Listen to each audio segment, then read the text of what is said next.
Today we start building our first city tile, focusing on the roads and plaza walkways.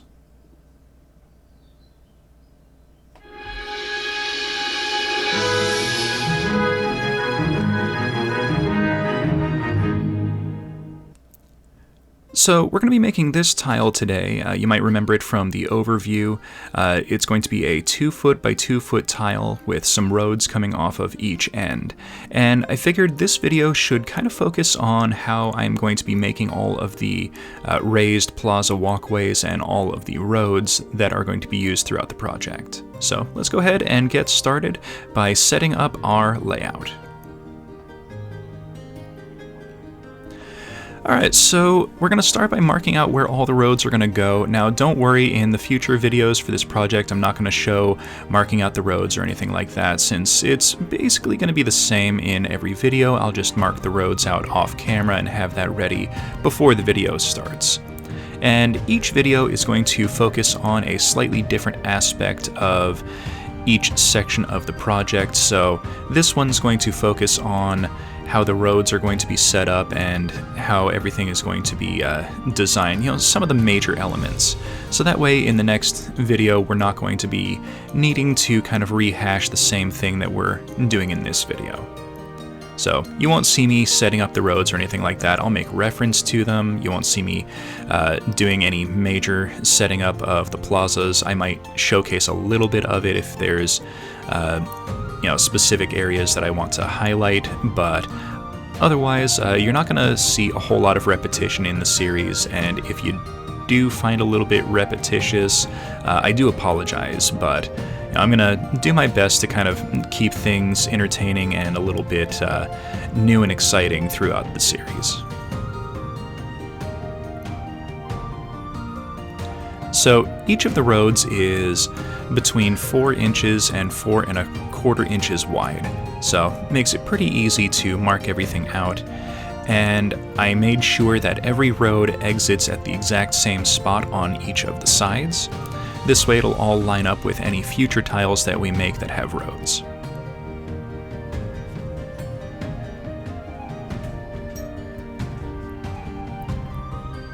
Alright, so now that we've got everything marked out, it's time to start cutting out all of the sections for the plazas and the walkways. So I'm going to be using some of this. This is just some dollar store foam board. It comes in a couple of different colors. This is just some scrap that I had laying around. And I'm just going to be cutting a few sections that are 4 inches wide. And these are going to be for the smaller sections on one side of the board. So we're going to need 2 sections that are 4 inches and 1 section that is 8 inches.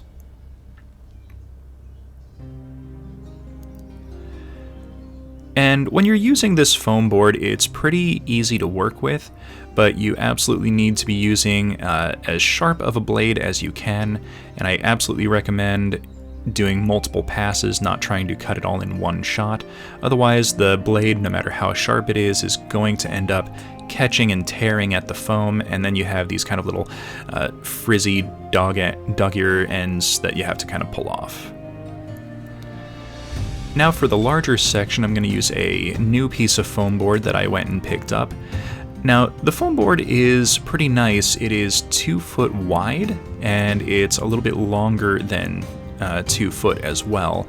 So it's pretty good for this application. Now, I didn't need the full 2 foot by 2 foot section since I was using some scrap.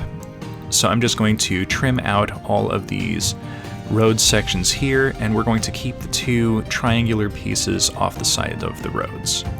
Now this will end up with a little bit of scrap left over, but I can use those for future projects. And since I'm planning on making 2 of this exact same tile, I can use these road cutouts to kind of be a template for where I need to cut foam to make new roads for the second tile.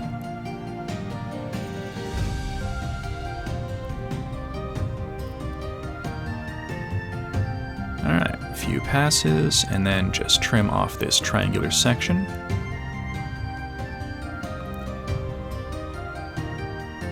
And I don't know if you caught it on the camera there, but I really had a whole lot of little pieces hanging off the foam. I need to sharpen this blade or get a new one so that it'll stop happening, but that's kind of what you want to watch out for.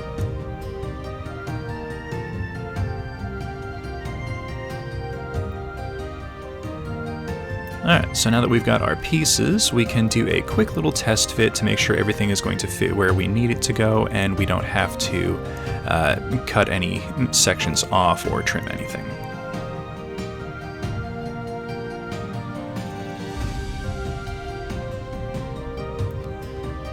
Alright, everything looks good. I don't think I need to cut anything, so now it's time to move on to the next step in the project, and we are going to start adding in our texture. So for the texture, I'm going to do two things. The first is I'm going to use this. This is what's called a roll cutter. It's mostly used for foam or clay or paper, but it's essentially just a round blade that's a little bit sharp, and it has a little protective guard. Now what I found is that if you retract the guard and then use that as kind of a stop against a ruler, the blade on the roller doesn't go all the way through the foam, making it perfect for cutting a straight grid without having to worry about going too deep. And if you're looking to pick up one of these yourself, I found it at the Dollar Tree for only $1.25. Alright, so now that we've got our grid, I'm just going to use a kind of dull pencil and just exaggerate all the lines just to kind of make the grid a little bit more pronounced and noticeable. Now I'm going to do this again in a few steps, but this just makes it a lot easier to see where everything is as we process through the various steps in adding our texture. Now I want all of these little squares to kind of represent stone masonry work. So what I'm going to do is just cut a simple little line down the middle of each one of them. And I'm going to do it in a alternating pattern. So one is going to be facing up, one is going to be facing to the side. And I'm going to repeat that throughout all of the city plazas, through all of the tiles, just to kind of keep everything unified and make it look like they just made the city with a whole bunch of large stone bricks.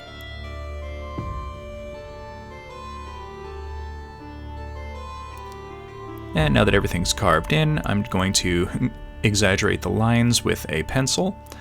And this kind of shows what I'm aiming for.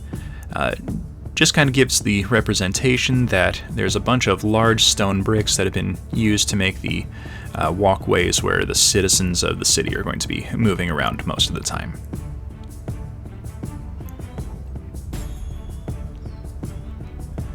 Okay, now that that's done, I'm going to grab some tinfoil and add in some stone texture. Now, this is pretty easy with this foam board. It accepts texture very, very easily, and you don't have to do a whole lot to it to kind of get what you want.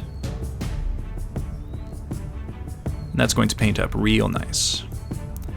And then just to kind of add a little bit of extra texture, I'm going to tap in all of the sides just to kind of remove the harsh, sharp edges of the corners.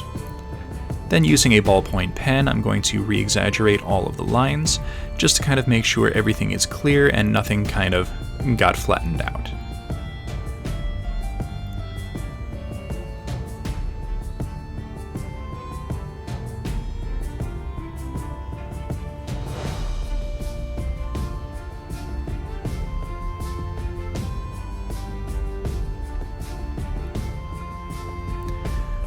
Alright, so this one is pretty much done. I'm going to do the rest of them off camera, just so that you don't have to watch me repeat the process over and over again. Okay, now that those pieces are done, we're going to fit everything into place and then glue it all down. And I'm going to do that with some of this. This is Loctite. It's kind of like a all-purpose adhesive. You can find it in the construction section of most hardware stores. I found it kind of in the paint section of the Lowe's that's nearby my house. So it holds on to everything really, really well. You get a surprising amount in each one of these tubes. I think I used maybe a little under half just for this one tile, so it's not too bad, and I paid about $6 for the full tube, so $6 for 2 tiles is not a bad price at all. Now the advantage to using Loctite is if you're using foam like I'm using here, this stuff is amazing. It will hold on and never let go. So I'm doing a line of the adhesive around the edges and then just adding some in the center to keep the plazas from rising up. Now, I want to add a little bit of extra uniqueness to the roads, so I'm going to create a manhole cover. And to do that, I'm going to be using one of these. This is kind of like a spacer that came with a wire shelf that I ordered.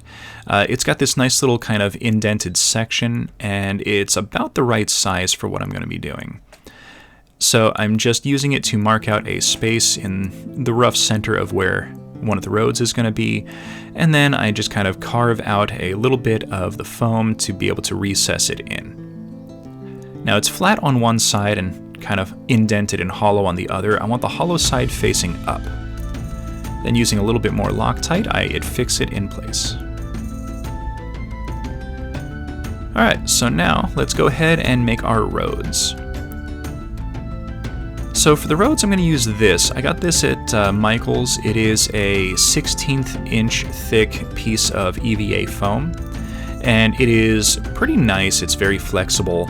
I'm just going to cut a couple sections off of here. A couple of pieces of the road area are going to be 4 1/4 inch wide, and some are going to be 4 inches wide. So I'm going to cut a few that are 4 1/4 and then a few that are 4. So now that we've got our pieces cut, we can use this. This is a texture roller that I got from Green Stuff World.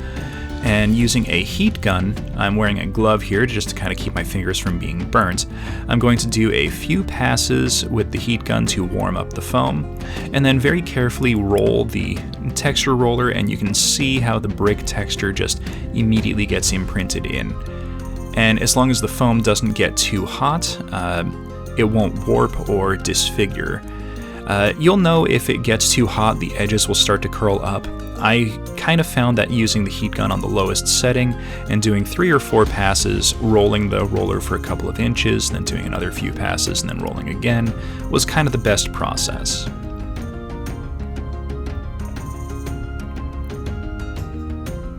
And here you can see a really nice road texture. Alright, so now to put it all in place, I'm just going to fit it where it's going to end up being and just trimming everything to kind of fit snugly into place. And if you end up cutting it just a little bit too short and you need to fill an area, it is a little stretchy, so you can kind of pull it to fit into place.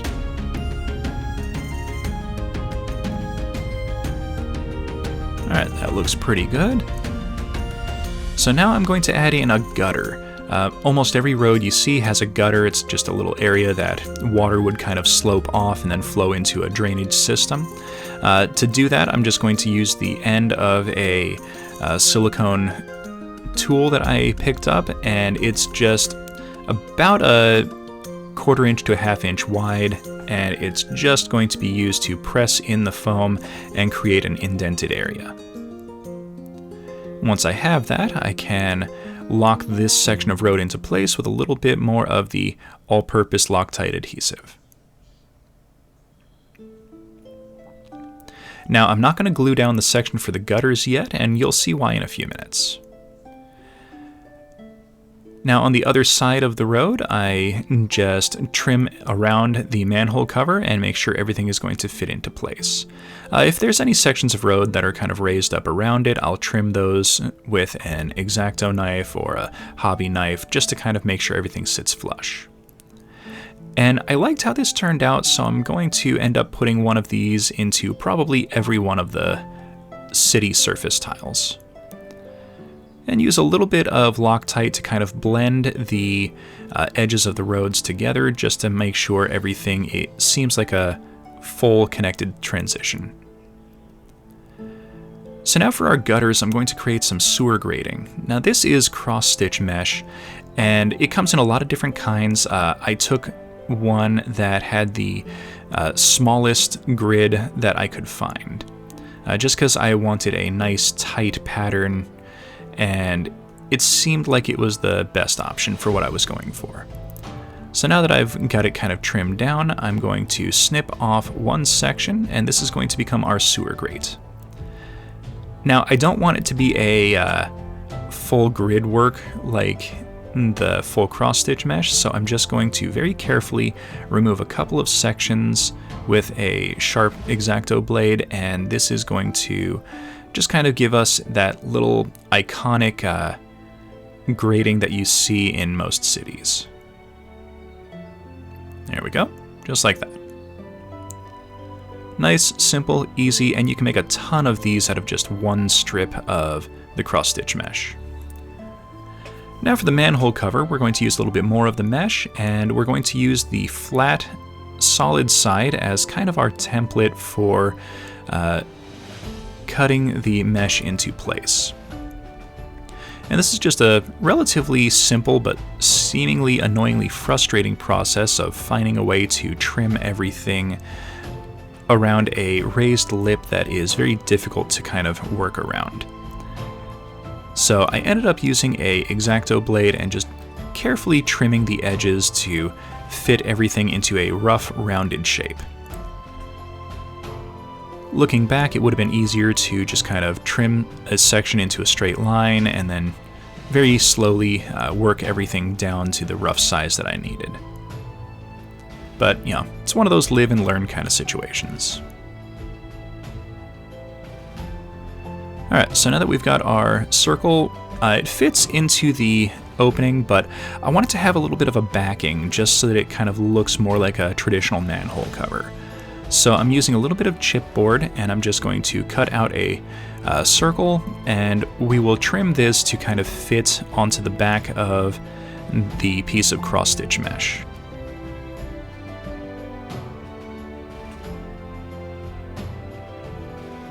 Yeah, that looks pretty good. And I'll glue these together with a little bit of tacky glue. Now that we've got our sewer grates and our manhole cover, we need to plot out where the grating is going to go. There's no real rhyme or reason to this, it's just kind of wherever you want it to go, and I decided to have it be every 6 to 12 inches, just kind of alternating on either side of the street just to add a little bit of extra something once everything gets painted over. Now that we've marked out where our grating is going to go, we can fix down the gutters with a little bit of hot glue. And that's just pull back the edge, apply some hot glue, and then press it down. Now this does cover up and raise up the gutters just a little bit, and I wanted them to be really well defined, so I grabbed the end of the tool that I used previously and then repressed down all of the gutters, and that really helped to accentuate them and make them a lot more visible. Alright, so now that that's all done, it's time to seal everything in and get painting. So for sealing, I'm using my standard Mod Podge and black paint mix, just that nice little 50-50, and I immediately realized I needed way more than I had originally mixed up. So I'll mix up some more and get this all sealed off camera, but you really want to focus on getting all of the little indentation lines for all of the stonework, just to make sure that you don't have the foam visible once everything's been painted. Alright, so now that that's all sealed in, I'm just going to grab some Artist Loft gray paint and then kind of do an overbrushing over all of the surface of all of our plaza. Now I'm not worried about getting any paint on the roads since I'm going to paint them a different color, and that should cover up any of the gray that kind of spills over. Alright, that's looking pretty good. Now I'm trying not to go too heavy on this because I kind of want those darker recesses that I got from the texturing. Alright, so now for our road, we're going to use this. I made a 50-50 mix of some red oxide paint and some warm gray paint. The warm gray is from Master's Touch and the red oxide is from Liquitex. Mixing them together gave me this nice kind of almost brick color, and I thought that would be really good for all of our roads. Just kind of like the idea that there was a brick road and some nice stone walkways. And again, I'm trying to do a overbrush, but not too deep, to kind of maintain all of the darker recesses. Then, using some neutral gray while the roads are drying, I dry brush over all of the plazas to kind of give it a worn and natural stone appearance. Now, as I'm doing this, I kind of do a crosswork of dry brushing. So I'll go diagonal in one direction and then go back over that same area going diagonal in the other direction. This is to kind of prevent things from looking like it's just a single direction of lighting, because the neutral gray will add some highlights to everything, and it kind of makes it look like there's light splashing over all of the stonework. And I don't want that to look like it's coming from just one direction, and I want it to kind of look like it's an ambient appearance.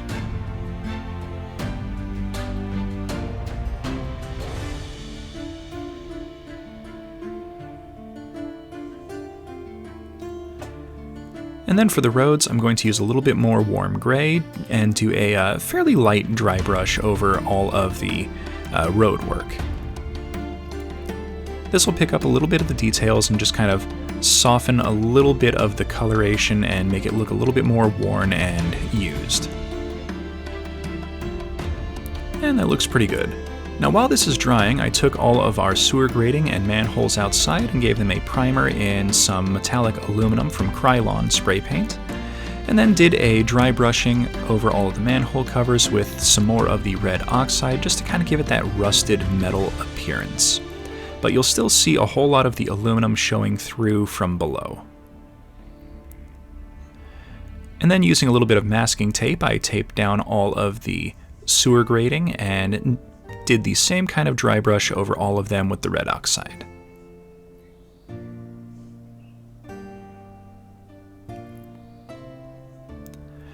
Now I'm going to use a little bit of metallic bronze, and this is going to be dry brushed onto all of the sewer grating and manhole covers. Now, this isn't going to be super noticeable, but it will give a nice metallic sheen to all of the surfaces.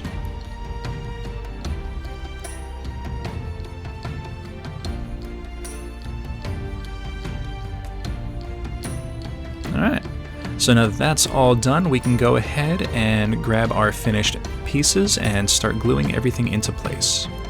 So, using a little bit more tacky glue, I'm just going to fix the sewer grates into position.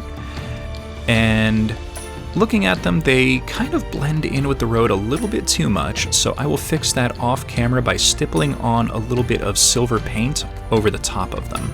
That'll kind of help let them stand out a little bit, but still give them that nice kind of bronze and rusted appearance. And then I fit the manhole cover into place with a little bit of tacky glue. Alright, and there we have it. Episode 1 of the project is finished. So here I've dressed up the city tile with a little bit of buildings and some market stalls. I think it looks really nice, and I can't wait to put together the rest of the tiles in the series. And I hope everyone's looking forward to this series. I know I am. Thank you everyone for watching. Please hit that like button, subscribe for future content, comment down in the comments section, and I will see everyone next episode.